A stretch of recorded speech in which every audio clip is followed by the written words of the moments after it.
Hello everyone, আসসালামু আলাইকুম।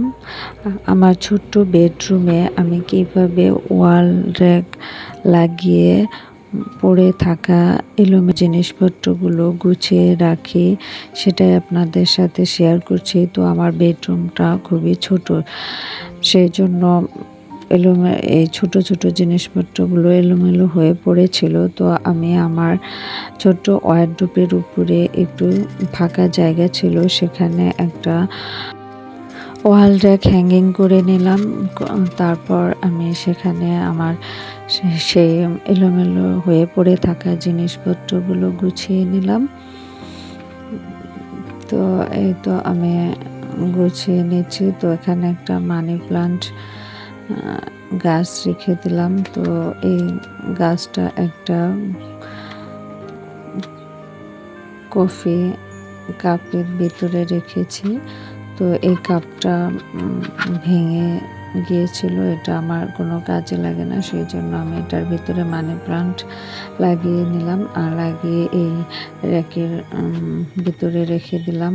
আর আমার জিনিসপত্রগুলো এভাবে গুছিয়ে নিচ্ছি।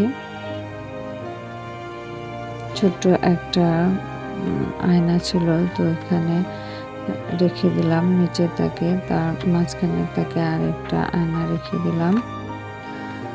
আমার চ্যানেলে যারা নতুন এসেছেন প্লিজ সাবস্ক্রাইব করবেন, আর যারা অলরেডি সাবস্ক্রাইব করে ফেলেছেন তাদেরকেও অসংখ্য ধন্যবাদ। তো আমার র্যাক গোছানো কেমন হয়েছে কমেন্ট করে জানাবেন। তো যদি ভালো লেগে থাকে একটা লাইক দিয়ে দিবেন।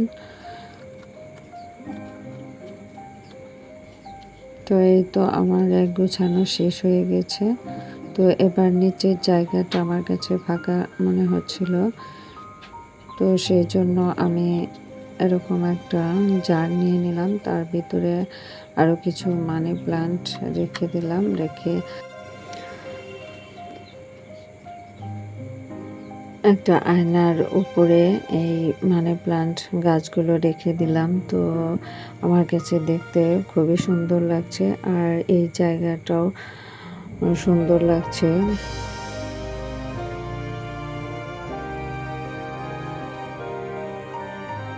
তাই তো আপনাদেরকে ফাইনাল লুক দেখিয়ে দিচ্ছি। তো এরকম যদি আপনাদের ছোট্ট বেডরুমে জায়গা কম থাকে, তাহলে আপনার প্রয়োজনীয় জিনিসপত্রগুলো এই র্যাক লাগিয়ে সুন্দর করে গুছিয়ে নিতে পারেন। তো এখন জায়গাটাও সুন্দর লাগছে এবং আমার জিনিসপত্রগুলো গুছিয়ে রাখা হয়ে গেল। আমার আইডিয়াটা আপনাদের কেমন লাগলো অবশ্যই কমেন্ট বক্সে কমেন্ট করে জানাবেন। আজকের মতো এখানেই বিদায় নিচ্ছি, সবাই ভালো থাকবেন। আল্লাহ হাফেজ।